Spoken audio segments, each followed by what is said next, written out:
Welcome. Really, welcome. I don't know how often we get to hear welcome and really hear it to the point that we feel welcome. And I want you to know here and now, I welcome you. And I would invite you to just look around the room for just a second. I don't mean stare, but just look at it and see who's in the room with you. These are the folk who landed here on this particular planet. We get to inhabit it, and we get to create of it what we choose.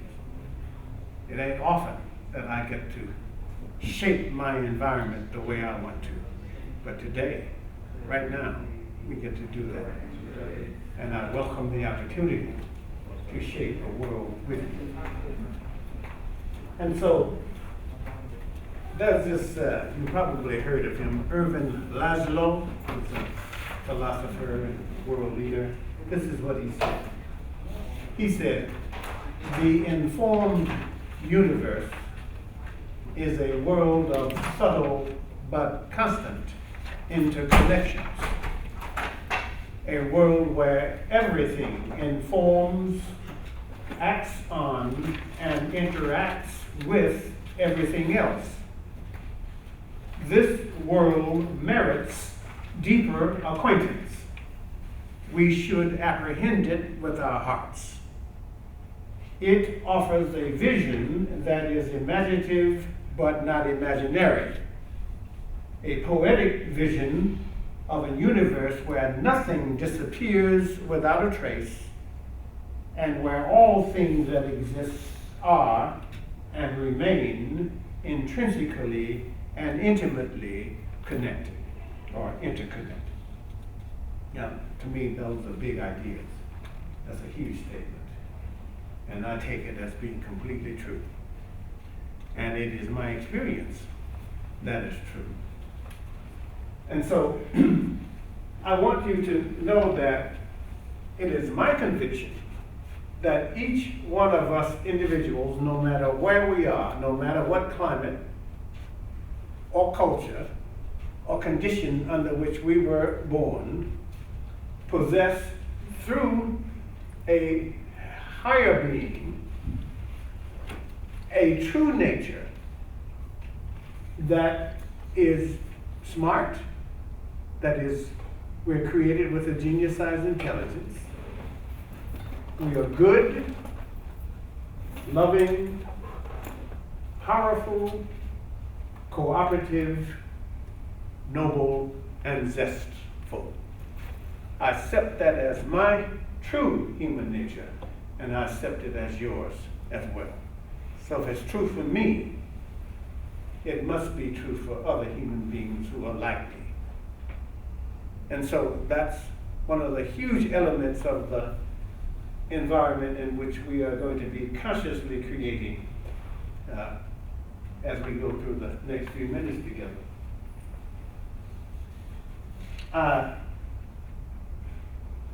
In your packet, there's this explanation, this theory that I would invite you to read along with me. In fact, I will ask that you read that first paragraph, please. The first. We are magnificent. Okay. We are magnificent human beings. Over the span of human history, we have developed great civilizations and rich cultures through establishing a living, breathing matrix of connections with optimal communications, feedback, and diversity. It is in this way we shape groups towards their true capacity as living systems. Living systems are adaptive, innovative, sustainable through periods of chaos and change. They are guided. Let me keep going. Someone else. Anyone. They are guided by the web-like pattern of connections between individuals and by their connection to a larger source of life emerging.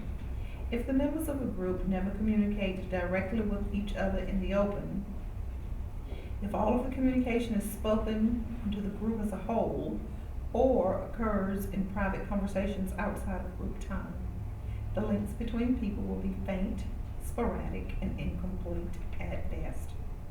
If no one ever talks to anyone else directly, or if all the communication goes through the leader or manager, the individuals are not connected optimally. And one more. Beyond conflict, communicating positive change will engage participants in considering communication as a living, breathing web of interconnections between and amongst individuals and the group to which they belong. Volunteers will be invited to practice communication skills in a group with the support of the facilitators. Other participants will be invited to notice dynamics involved in the group practice and then provide feedback. All will be involved in evaluating the group communication experience. Okay. So we get to notice that we're establishing that living human systems are adaptable, flexible, they're innovative, and they're capable of sustaining life through periods of conflict and change. And so we say that we deliberately shape or form patterns of interaction between the pairs, between the parts, pair by pair, into an interconnected web or network. We intentionally open the channels of communication between each pair of people in order to optimize the network of communication, and that in conceiving a group of human beings as a living system, if there's enough connection and open communication, we first understand that each human being is undergoing an ongoing process of evolution, that we are being this optimal human being while becoming that human being. So we get to practice our true nature while we are actually developing or evolving into our true nature.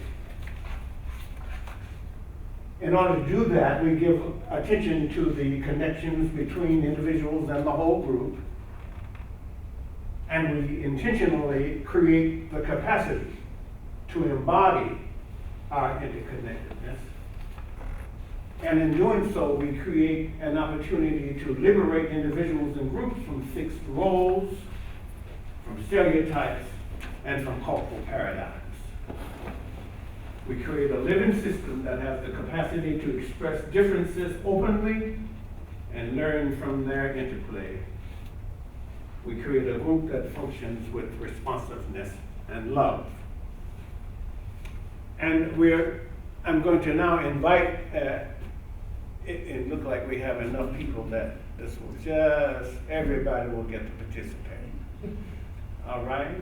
So who's unwilling to become a part of, let's call it a matrix group. Matrix in this sense means mother, or the ground out of which these sustainable communities can grow. Volunteers, please.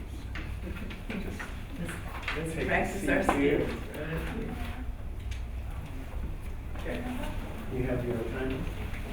I was actually just watching the clock. It looks like all of us.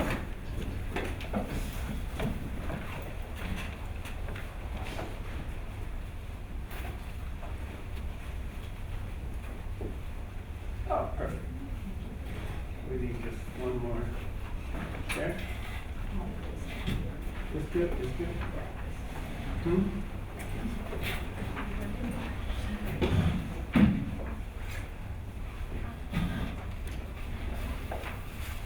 Can everybody see everybody?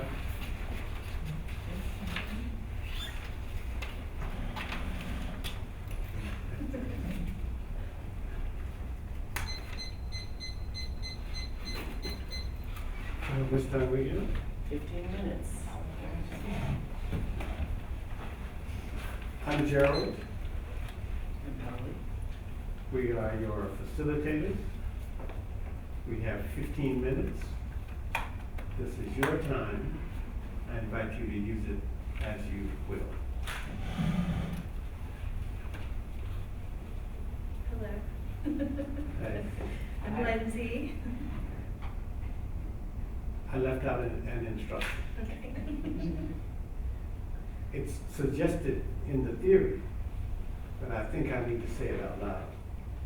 That oftentimes we human beings, when we are in groups and among ourselves, we speak to the center of the floor, or we go off into smaller subgroups, or we talk directly to facilitators, managers, leaders, and so on.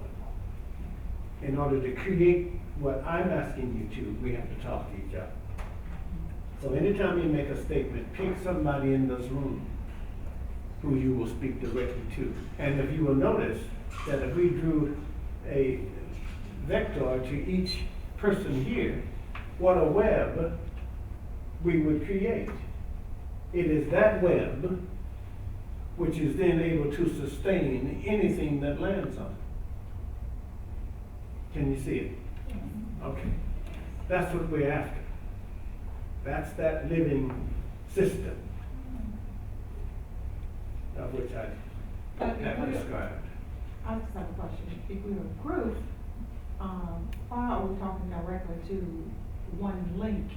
Because if we're a group, shouldn't we be communicating to everyone in the group? It is, and we are, except we are after building relationships. We're after establishing communications with each person, Okay. right? And so I'm asking that you speak in that way to create that web.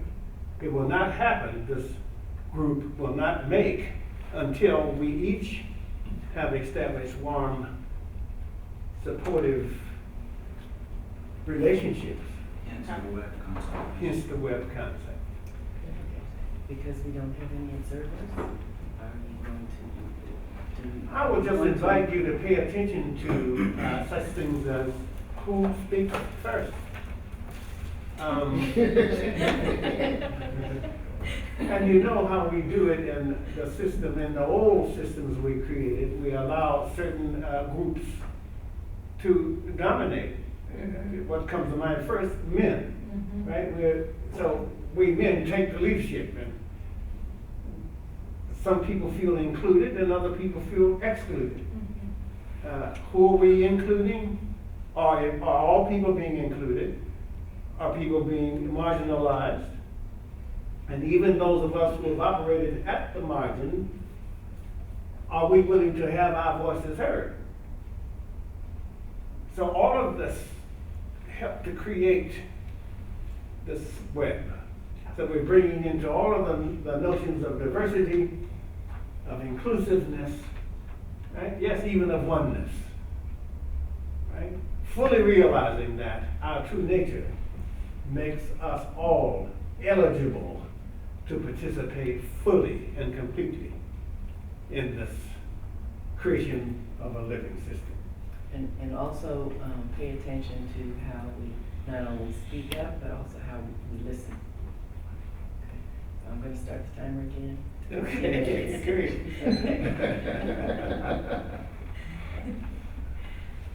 Everyone's looking at me now. Well, my name is Lindsay Who are you talking to? Stinchcombe. I'm speaking. Need eye contact.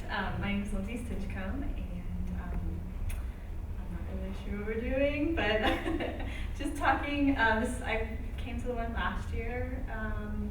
Work really close down the street, so I just enjoy coming to things like this and really learning from other individuals and just kind of getting an idea and talking to other people and helping to enhance my skills both personally and at work and things of that nature. Hi Lindsay, welcome. It's nice to meet you. My name is Gail, and I work close to here too. Actually, I work across from Midtown. I am an administrator, and I recently finished a conflict management program at Kennesaw State. And so hence, sort of like a semi-reunion of some of the people that I went to school with. And I thought it would be interesting to just get back in the field and start being connected with people of like minds. And my name is also Gail. Hi, Gail. And I wanted to thank you for telling me to take care of my personal belongings. It was very caring and kind of you to sort of watch out for someone that was attending the seminar. And what I would like to say is not so much something about me, but I'd like to hear something about you. My name is Betty Ray. I drove in from a little town called Social Circle. I recently retired. I've been school superintendent for the past 13 years. And I'm really now going to concentrate and focus on the next career. And so I'm excited about this conflict resolution. I did the training several years ago, but as running a school district, really don't have time to do mediation. So now that I'm not doing that anymore, I really want to focus on the new career. My name's Scott Roulette. To whom are you speaking? Actually, because I was curious, I didn't see a name tag, so I thought I'd address you. Thank you. And I will explain that, of course. My background is I've worked with the government, forensic psychology. I tend to usually be very quiet and reserved in my comments, so forgive me, bear with me. I decided to take this step a couple of years ago as I made a transition into local law enforcement, homicide near Macon. So this would help me better begin to develop my social skills at a different level from transition from the government. That's pretty much the gist of it. So, just Scott. Scott, I don't have a name tag because I learned about this event yesterday. And I registered last night, so there was nothing ready for me. But I was searching for an opportunity to interact with really Americans. I don't know if everybody here is American, but I've been overseas for the past 4 years, and I was doing conflict resolution training for Koreans who were coming to the United States to study or work, and I've just come back for 3 weeks, and I'm in culture shock again. Actually, many people ask me, I'm from California, and many people ask me, what country are you from? Because I guess I look different or something, but it's nice to be in the field in the States. This is my first entrance into something related to conflict resolution, so this is exciting for me. My name is Nicole Ward. I'm a practitioner and I mediate. And this is a really, really cool concept because I'm so used to conflict resolution being around a rectangle table, maybe a round table, but moving the table out, I mean, I'm just floored right now. It seems like a really, really cool concept and something I'm eager to try and take. To whom are you speaking? Oh, no. To Paul. Excellent. My name is Timothy Zell. I'm an MBA student. I'm taking a conflict resolution class. And you're speaking to? You. And I came here because they offered it and they said it's a good way to learn because we do role plays and negotiations every week in class, so it's a good way to enhance those skills. That's all. Well, I'm Kamayu Hall. I'm talking back to Timothy. I am a mediator. I've been a mediator for the past 3 years. What else? I'm currently a law student at John Marshall Law School in my last year. Trying to finish up and really overwhelmed with everything going on. Get married shortly after exams to Nicole Wolfwork and take the bar shortly after graduation. So a lot of exciting things coming up this year. Congratulations. Thank you. Sounds busy. Very, very. Well, I guess I can pick back up. I didn't take the master's program, but I took the conflict resolution at Kennesaw as a part of my degree. And Hadeen was my teacher, so I actually had him for a couple of classes, and absolutely, I think he's like one of the best. He's a great teacher, and it was interesting to see him, have candy, because I would have wished that we'd had candy in our class. And then just mentioning going to law school. I'm a paralegal. I've been a paralegal for 8 years, and I work down the street for a law firm. So that's really my primary function. But in with the school at Kennesaw, I did get my, I qualified to register for a neutral. So I'm just kind of keeping it up, and I figure it can't hurt to have conflict resolution skills. And when I was listening to you speak, it sort of jogged part of why I'm here, because you're in law enforcement, and my dad was the longest serving juvenile court judge in the country down in Columbus, Georgia. He was on the bench for 46 years, and he just died on July the 4th. And many years ago, I had taken a conflict resolution class here at Georgia State, and I had gone to Ray Rawls. I did conflict resolution with her, and then many years elapsed, and I did workshops in conflict resolution. I have a business of one called Leadership, and I do workshops in interpersonal skills. And so I'm looking for a way to sort of enhance the work that my dad did, either with children or with the elderly, because his last 3 days in the hospital, if I had not been there to be his advocate, I shudder to think how his pain management might have gone in the last few days of his life. It totally unnerved me. So I'm looking for a segue to do some other things now.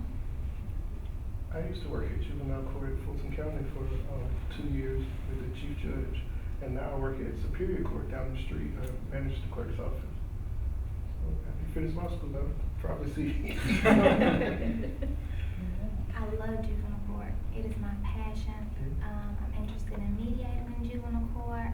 I've worked in a lot of different courtrooms during law school for juvenile court judges, and I think it is awesome work. I'll just share with you that I was trained by Ray Rawls some years back, and served as a mediator at Mediation Center in Nashville, North Carolina. I think We have that. 15, 20 years. Yeah, it's been a while. Yeah. So you worked with Judge Edwards?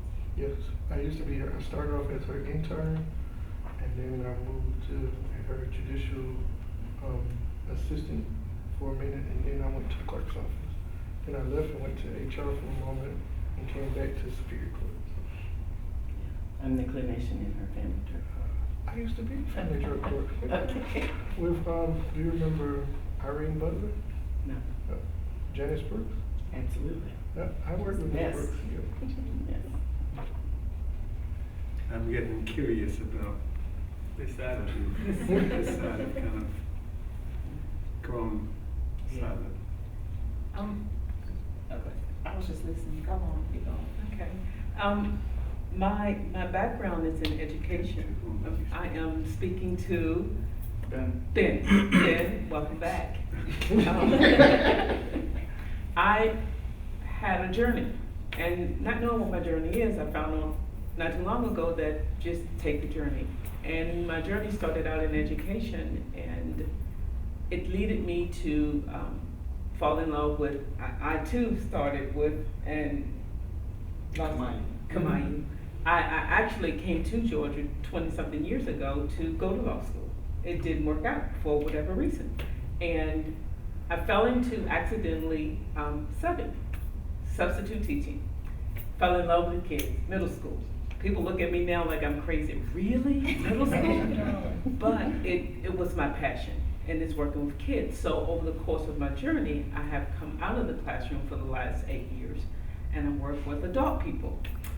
Don't like that too much. And so I want to take what I know now through conflict resolution and management and kind of trickle it down to kids now that are not, I'm not saying able, but just don't know how to manage conflict in their lives, because their adults in their lives don't know how to manage conflict. So we need to start somewhere to bring it up, which means that hopefully we'll get some of these kids out of the juvenile court systems and into a positive way. So I applaud you for, it's probably more difficult to go overseas and work with another culture, but we all try to do the same thing. So, welcome. And then I'm curious about your experience as a stranger in a strange land. In a familiar way. Yeah, it was a lot to learn about myself, and learn to listen a lot more, and assume that I'm mistaken in my assumptions or whatever I'm thinking. Maybe I'm mistaken. And once I really took a lot of time regularly to reflect on that, my experience became better and better. But that was great. A great time. I married into the Korean culture also, so I went pretty deep in there. There's a lot of cool lessons there. But training, it can, learning how the Korean people grew up expecting learning to take place, and managing those expectations was a really big part of my job, and finding a way to just get them to participate in a positive way and respond. My indirect association with Korea and teaching there is that our daughter, after graduating from Clark Atlanta, went there to teach English, I believe. Am I direct? And that she stayed there for 3 years. 3 years. Wow, there are many, many English teachers there. Yeah, I taught some English too, but I focused on conflict resolution education. I wanted to hear one more thing from you. I think we've heard twice from everybody. Okay, I wanted to applaud Gail for being willing to give back to middle schoolers and to young people. Thank you. My first administrative position was middle school principal, and that is a tough age, and so I applaud you for that. Thank you.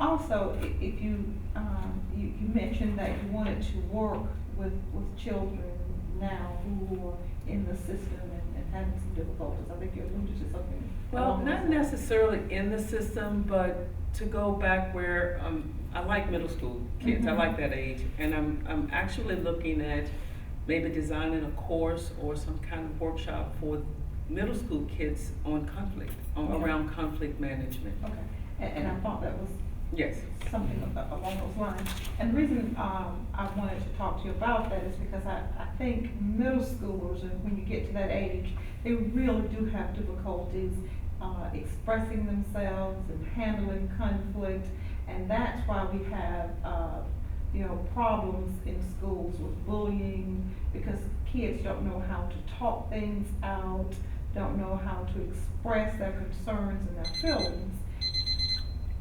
Wow. So, that would be really neat to have someone come in.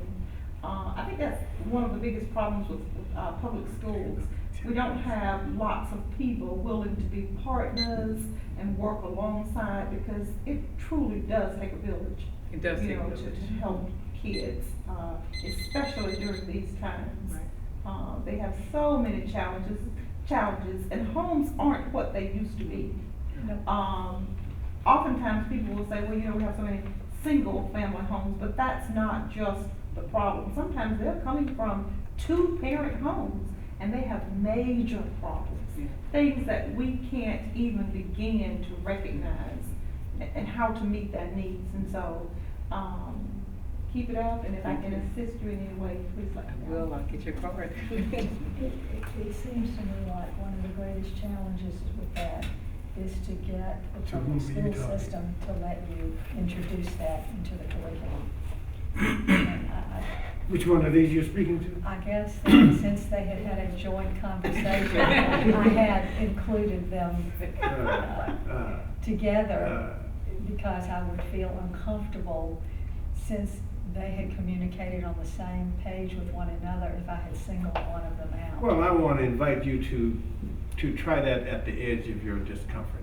I would invite you to lean into discomfort and just go past, because you're working at the edge, at the margin there, and just try. And it's okay if it's Gail, because it was her initial idea, and I started out by saying I applaud her and would be willing to work alongside her, so I would not be offended if you were to speak to her directly about that. Or me, I would not be offended. If you talk to Betty. Well, could I If you take talk the to two of you Betty. home with me? We have learned to be real patient working with students, yes. Okay. Thank you. I just want to point out that our time is up. Right. I said 10 more minutes. Another, 10 more minutes for this process, or what 10 am I minutes for missing? What am Well- I, if I did that, then what would happen? It would be time for, okay, what I'm If we took asking. 10 more minutes, what would? Well, fine, because since we have one observer, but he pretty much missed everything. So, All right, welcome. we can collapse the observer feedback and the participant feedback, Yes. and so we can do 10 more minutes. Cool. Okay. All right. Okay. Well, not to only talk to you, Gail, but apparently we're kind of on the same wavelength. But when I was in middle school, they started a peer mediation group, and I was a part of that. And I would have to say that's probably shaped my entire life, because at a very young age, I was able to understand some of the ideas and then put them into practice. And so I thought that was I guess maybe that's where it all started. But May I ask you a question, Lindsay? yes. When you were in your peer mediation group, were the good kids in the peer mediation group? Our school, I think, did a really good job. I think, yes, there were good kids in there, but they did a good job of recognizing that you have to have people from all different groups, Okay. because otherwise, if you only have the good group, then certain kids who are not in that group aren't gonna necessarily want to talk to you. But I mean, we took it very seriously. We had we had several training sessions, and they kept, kind of going back to that, and they stressed, confidentiality, and there, of course, there was some kinks you always have to work through. But yeah, they made sure that they tried to recognize more on an individual level in every class to get a very diverse group, but of students that they trusted could abide by the guidelines and help keep order. Is there anyone else who's curious or interested or had the experience in early school around developing? I used to be a peer mediator in middle school as well. And I used to do diversity training for Fulton County. Yeah. I would like to just start a peer mediation group with the worst kids in the school, because they know conflict. And to train them to do it, to send them out to train someone else, it would be, I'm working on a project now that I would like to propose to a school system that, can I just do in-school suspension? I want to take those kids and give them the power to understand. And I'm talking to Timothy. Timothy. I just want them to have the power. If you know when your experience in mediation, how you felt, how empowered you felt when you helped somebody else through a crisis. And it was rewarding because you got to see both sides and you got Exactly. to hear both angles of the story. So it definitely helped. Yes. I think it's a great idea. Yeah. Thank you. I'm really missing your voice, Kamal. In regard to test. Yeah, Yeah, test first. Then the test. Yeah. In regard to peer mediation, or Well, I just Well, as he's getting his thoughts, I just, because I know how it is with those. A better audience, I think, would be, a better audience would probably be an alternative school. Correct. Because in school suspension, when you focus on those kids, it may just be tardy to school. Right. But when it's alternative school, it's They have wonderful. that's a better idea. Yeah. Yes.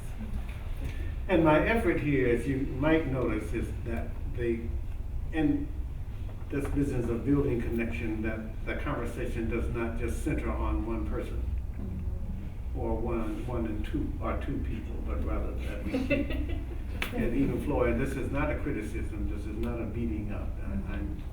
This is kind of a training as well, yeah? Right. And so, and I'm a trainer, and so I run the risk of your incurring your wrath by intervening in these ways that I hope are not too intrusive. So it does not, it doesn't have to be that way. I just wanted to be sure that your voice is heard. Yeah, and I felt free to express myself, but it just, I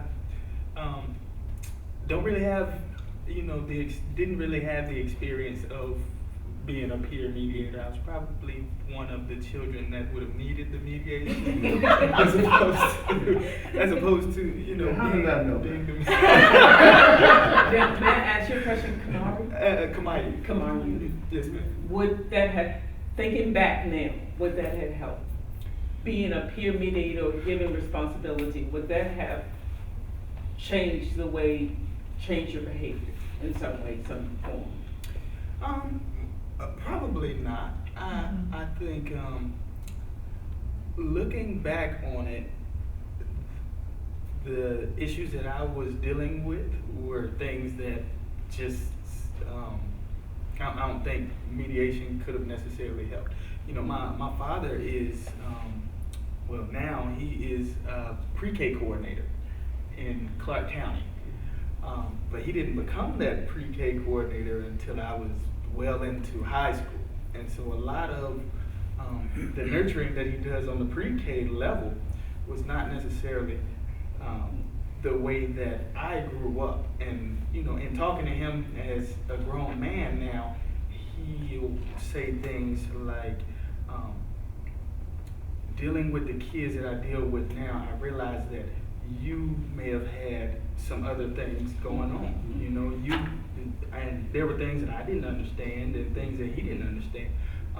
So what he says is my problem then was certainly not aptitude, but may have been just spatial issues. I didn't like being close to people. And not being close to people is something I don't know that mediation would necessarily help. I got your point. So well taken. Okay, I'd like to hear. Yes, or pay you, I'll answer too. I relate a little bit to what you had said earlier, Gail. When I came out of the Navy, 92, right after Desert Storm, I came home to my mother, had cancer, so I got the last 45 days with her before I returned back to, not the military, but to working with the government for several years. So this is an entirely different dynamic for me. So I listen about children and you guys thinking proactively, and I think that's wonderful, but usually, at least from my perspective, I engage after the fact.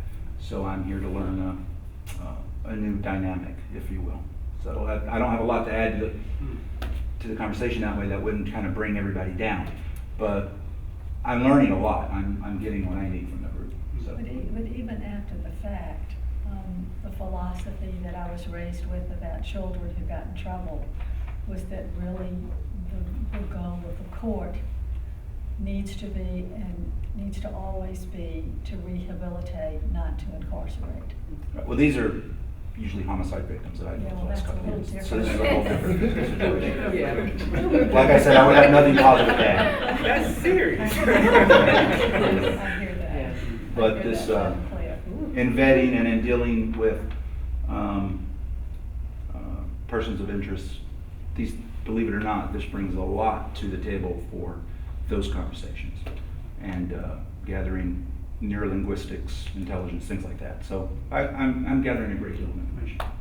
And what I want to say to you, Scott, is that when what we're trying to say here is that we talk from our hearts, right? Even about really, really, really tough, depressing issues. But we're talking from our hearts because Yes. that is your individual personal experience, and it might be somebody else's too. Right? And you can see how if we continued with this group, we could get into more and more problematic territories, and that we're actually building the capacity to handle those tough issues that may arise from each one of us, and to speak from our own personal experiences to that issue that individual may be bringing, and in this way we create a group counseling. The group becomes the counselor, right? So you can see that this can go in many, many directions, and the one we wanted to go in is that we become more human and more dependent on each other to develop and grow our humanity. Well, I love the dynamic because whether we are speaking directly, it's still a group dynamic. So everyone ultimately, because of that information exchange, is getting closer. So Exactly. that's I really like this dynamic. And we want to pay attention to, again, these hierarchies and how our pattern stereotypical ways of behaving and interacting with each other can get in the way of real communication. We want to level the playing field, if you will, in this particular way. Okay, we're moving now into the segment where we participated in the activity, and now we want to invite you to share your feedback about what you observed in terms of some of the things that Gerald mentioned. Which groups led the discussion, who spoke the most, remembering. We have a wonderfully diverse group here today. Noticing groups of privilege and groups, who have power and groups who don't have power, and how the conversation flowed. And it was a great process watching people who never saw each other before arrive at similar goals and passions in life, working with kids in conflict resolution. That's awesome. What did you notice? I did note, though, that most people spoke more than once, and I apologize for not remembering her name, Nicole, but I did note that we never got around to asking Nicole to let us hear her voice again, and unless I missed something, I think I only heard your voice once. What might you have done to get curious about that? I was going to before the beeper went off. I was actually gonna address Nicole and say to her, I'd like to know more about you as well. Okay, excellent. Thank you. Do I share? If you wish. Small town girl from Milledgeville, Georgia. Went to Mercer, got a law degree, fell in love, getting married. Sprinkled in. It's conflict resolution and a sense of somewhat Gail was sharing. I want to get to children. I feel like a lot of them don't have the skills, and a lot of them are failed by the system. And like you were saying, a lot of the juvenile court is supposed to be to rehabilitate, but that's not always so. So that's where my passion stands from, and I'm trying to make every other thing I have going on kind of focus back on that. Let's go ahead and circle here. Nicole, may I ask, Milledgeville, did you get to Lake St. Clair very much? I did. My family actually has our houses about 5 to 10 minutes from Lake St. Clair, so we definitely went out on the lake a couple weekends on a pontoon boat and had a lot of fun. I'm a diver, so I look at every lake I can, and I've been out there a few times. So. Oh wow! You kind of always go to the ocean. Yeah, I like the lake. It's And I'm from Athens, so I'm the exact opposite. Up and down. God recently took me on my first paddle boat. As in go dogs. Yes. I didn't like South Carolina, but I'm there. When I met him, his kitchen was red with Georgia Bulldog emblems on the cabinet. I feel an immediate connection. He's involved. Yes. Yes. She moved me out of that house. So can you introduce yourself? Forgive me for this interjection, but my father's bathroom in the courthouse was University of Georgia red and black wallpaper with bulldogs everywhere and a big bulldog on the toilet seat. Mr. Lash. My name is John Lash, and I also live in Athens, but only for about 6 months. And I work at a place called the Georgia Conflict Center, and I was very interested in the conversation about kids. I found myself lately working at a school that's not quite an alternative school, but and really struggling with that. So I was just trying to absorb some ideas, coming in at the last minute like I did. Well, we welcome you. Thank you. So, again, there were some evaluative questions Polly had put forward.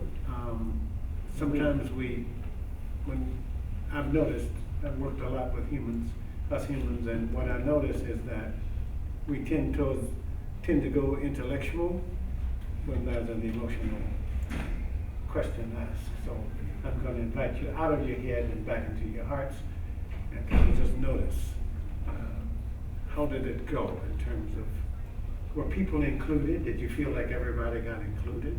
Did you see anybody being excluded?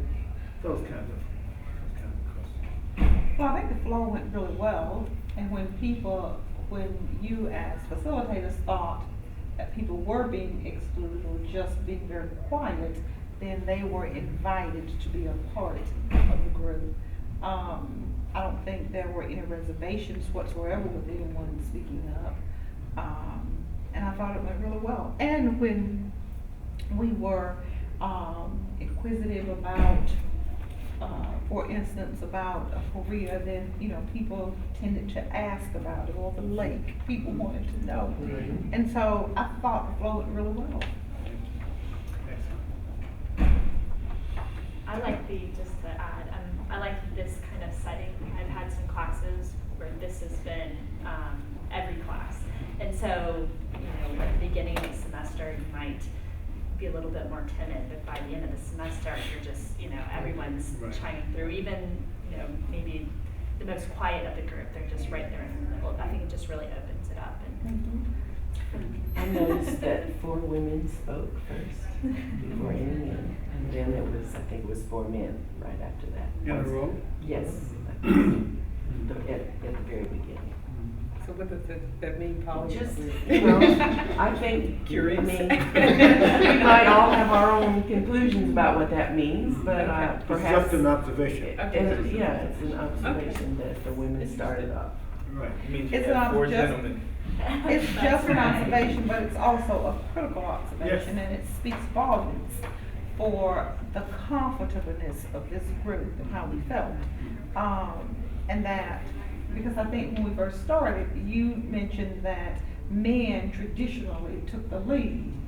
And, we've come forward enough, we've evolved enough to recognize that, we are equals, and that we can all speak up and be comfortable with it. I see it a little bit differently. Okay. I often feel like I have to take care of the group. And so when I think someone's not going to volunteer, I feel like I need to volunteer because I don't want the facilitators or whoever's in charge not to have their session go well. And then the other part of that is sometimes I hold back because I don't want people to think that I'm trying to take over. So I'm always struggling with that balance. I think that may have showed when I spoke to the two of you together, which was sort of, as they used to say in the olden days, an aha moment. There I go again. And as facilitator, that's one of the things I look out for, those who may be more talkative than others. And oftentimes this, again, speaks to privilege more than to anything else. And so even the privilege of my having been a caretaker, right, that gives me tremendous power, right, that plays out differently. So what we want to do, again, is to free each other from these fixed roles we've taken on, right? And to invite us to try something totally new. That my entry style may be something you want to try on, and I may want to try on your entry style. And so I get to be more flexible as I move throughout my life in various groups. So. I'm afraid we have to get out of the room. Yes. Another group. So don't forget to do your. Each You're the one of each us have to will. sign. And don't forget to do the evaluation piece. We have to sign this. Yeah, you have to sign every